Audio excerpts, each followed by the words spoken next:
Yan at napakarami pa natin mga tanong as to how exactly will this service contracting program work. We will be asking our News 5 correspondent Gerard de la Peña, so gracious with his time. Maraming salamat. GDP, unang tanong dyan, kasama ba lahat ng mga PUVs? At kung hindi naman, paano mechanics, parang contest sa pagpili ng mga bibigyan? May mechanics talaga yan kasi hindi lahat kasali dito.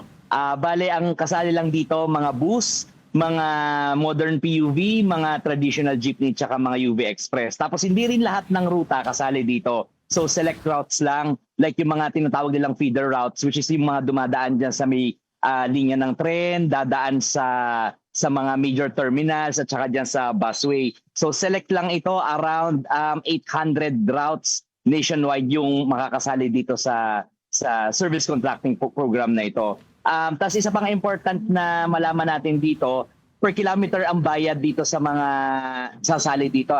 So para sa mga bus, 100 pesos per kilometer. Para sa mga modern PUV, that's 40. Sa mga traditional jeepney, that's 30. 30 pesos per kilometer. Tapos may limit lang na 100 kilometers a day para nga naman mas marami yung makasali dito sa program na ito. Ang importante daw dito kasi, merong bumabiyahe lagi. Kasi katulad dito sa likuran ko, dito sa Quezon City, tanghaling tapat ngayon, ang daming nakaparada dahil sayang nga naman ang diesel nila, kung iikot-ikot lang sila, wala naman masyadong pasahero. But still, meron pa rin pasahero at sigurado mahihirapan sumakayan pag ganitong walang bumabiyahe. Yun yung major consideration dito. Kanina narinig ko pinag-uusapan yung tungkol sa GPS. Yes, napaka-importanting aspect ng GPS dahil dito mamamonitor ng LTFRB kung gaano kalayo yung tinatakbo or kung tumatakbo talaga yung isang sasakyan na bibigyan ng ayuda or bibigyan ng bayad dito sa service contracting program. Paano naman yung mga katulad ito, mga jeepney na wala pang GPS? Well, ideally, dapat daw meron silang GPS. Pero kung wala, sa ngayon, ang gagawin ng GDP, kanya-kanyang supply pala ang GPS?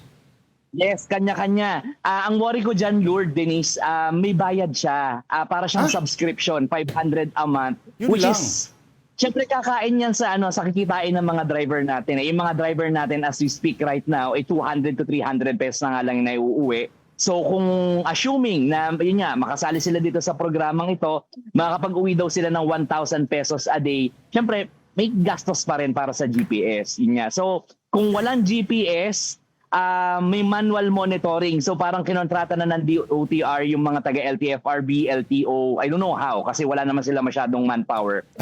MMDA yan, may manpower MMDA and the Philippine Coast Guard to monitor kung paano nga ba, kung gaano kalayo tinakbo na itong isang particular na jeep or kung talagang bumabiyahe ito. Okay, sorry. Naloka ako. Oo nga GDP, paki-clarify. So kung may manual monitoring, hindi mandatory na mag-GPS. Hindi kailangan ng driver na maglabas ng pera for that. At May kung, option ano sila. ba to? No GPS, no ayuda? Oo, paano ba? Wala namang sinabing no GPS, no ayuda. Ang inaano lang ng government is ideally meron. Kasi mas mahirap mag-monitor kung walang GPS versus kung mano-mano. Kung may GPS daw, mas mabilis yung payment. Kasi ang payment dito ideally is every 3 to 5 days. So kung babiyahe ka ng Monday, dapat Thursday may payout ka na and then the following Monday and so on and so forth.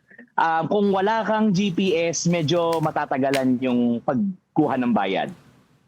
Medyo may disconnect sa realidad yung practicality ng GPS, GDP, no? Kasi una sa normal na biyahe ng jeep, meron bang jeep na gumagamit ng GPS? Ang alam ko yung mga truck, halimbawa, no? Sa mga truckers, para ma-monitor nila kung saan pumupunta yung baka tumatambay lang, dumadaan ng model yung mga driver nila. Pero ito,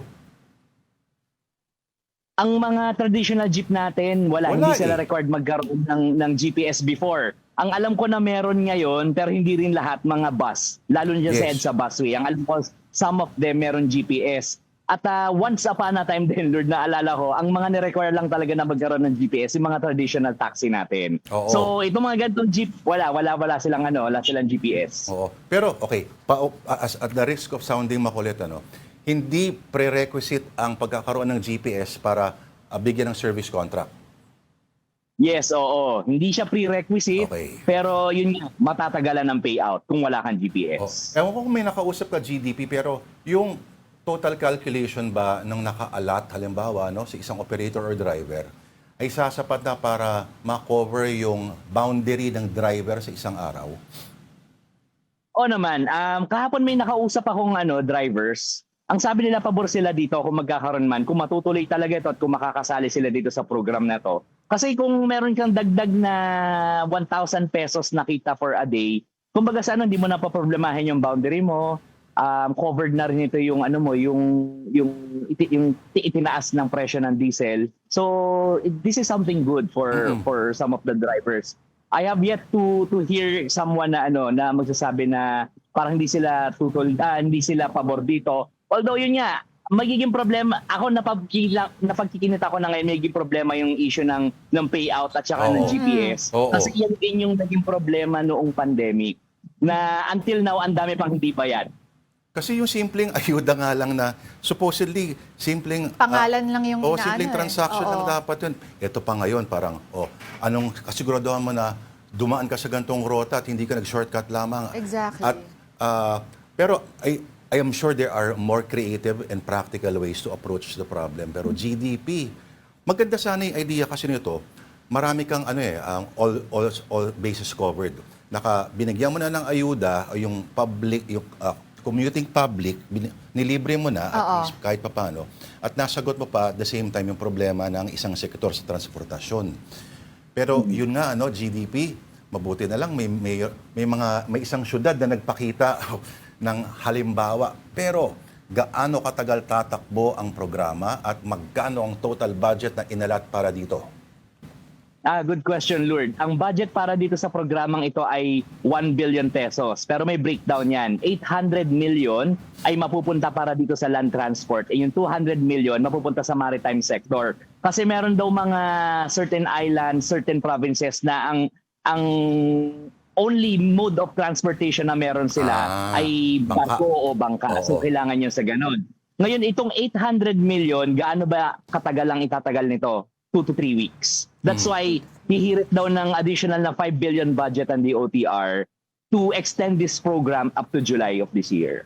Parang Donald Trump lang 2 to 3 weeks. So, okay. So, GDP, sorry. Yung hihirit na additional budget, sigurado na sila dyan dahil nakalkula na nila na 2 to 3 weeks lang? Or will there be additional evaluation? Or titignan nila yung flow? Baka sakaling mas mapahaba pa nila ulit at mas malaki pa yung pwedeng i-request na budget?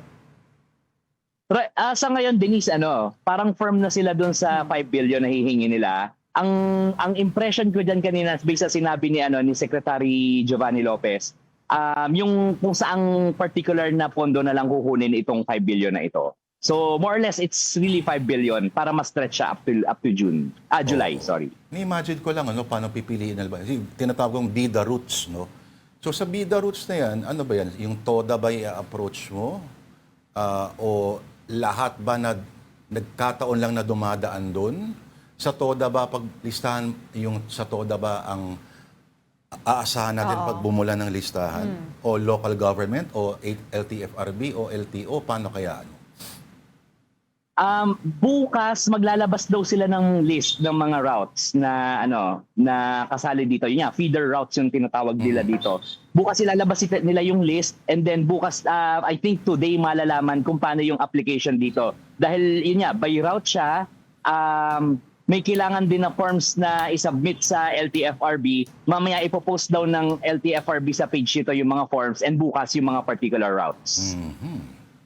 May tanong ka pa kay GDP? Ako marami akong gustong itanong. Go, tanong mo lang. Oo. Dapat kasama rin yung pati yung mga jeepney na yung busina ay ha ha ha.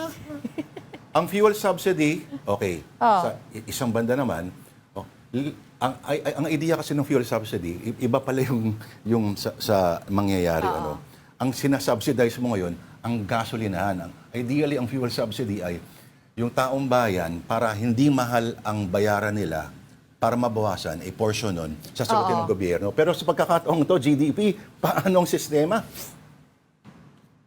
Ang kinukwento kanina ng DOTR, magkakaroon ng 10 pesos na per liter discount for PUVs. Hindi lang nila alam yung detalye kasi this is mainly DOE initiative. So wala tayong nakuha masyadong detalye tungkol dyan. Oo, ang maganda kanina, sa interview nila kay DJ Chacha at Masi, si Secretary Garin ay parang hindi rin masyadong sigurado pa doon sa mga yan. Parang naunahan sila ng deklarasyon ng Pangulo. Yung video ng Pangulo. Hindi nila alam paano nila implemento. Parang gano'n ang lumalabas, parang nagkagulatan, GDP. Pero 10 piso mga PUV lang. Pero kung paano exactly i-roll out ito, GDP, sorry, Yun na, kanina sabi mo parang yung nakikita mo na is yung sa payout, no, medyo magkakaroon ng komplikasyon. Pero aside from that, sila ba mismo, ano ba yung nakikita nila na pwedeng maging concerns in the coming days? Pareho din, Denise. Kasi, ayun, kanina natanong ang DOTR tungkol dyan. Paano yung, kasi as we speak, marami pang hindi nababayaran from the pandemic. Grabe. And also dun sa experience ko sa pandemic, may mga nakausap akong jeepney routes. Kasi di ba, malaking tulong to sa mga drivers. Marami talaga sa kanila, parang hindi naman talaga nakasali dito. Parang sinasabi lang, dadalhan naman kayo ng cellphone para iyan yung magiging basis natin ng pagbiyahe ninyo. Pero walang nangyaring ganyan. So, ngayon na sinasabi ni ng mga taga-DOTR, nakita na nila itong problemang ito, yun nga, dapat daw talagang i-enforce yung GPS para mas madali yung payout, mas madaling ma-monitor kung talagang bumabiyahe yung isang particular na sasakyan. nakakatawa naunahan agad ng duda at ang Sorry. solusyon GPS Oo talaga. nga. Sorry, pwede ba malaman pa rin kung bakit after 6 years hindi pa rin nababayaran yung mga dapat Oo nga. mabayaran? Ang kinukwento kanina ng DOTR, parang nagkaroon ng discrepancy doon sa data na binibigay ng mga bus companies or ng mga jeepney groups, mainly bus companies, I think, doon sa data na nakukuha ng DOTR. So yun yung tinatry nilang i-reconcile ngayon kung paano nga ba ito. Hirap yan. Iba na yung administrasyon eh. Parang, hindi naman kami inutangan mo eh. Ayun lang. Parang ganun. GDP, alam ko weekend bukas, pero maghanda tayo sa mas maraming tanong na mangyayari yan sa Lunes pa lang. Tingin mo, Gerard de la Peña, maraming salamat sa iyong ulat.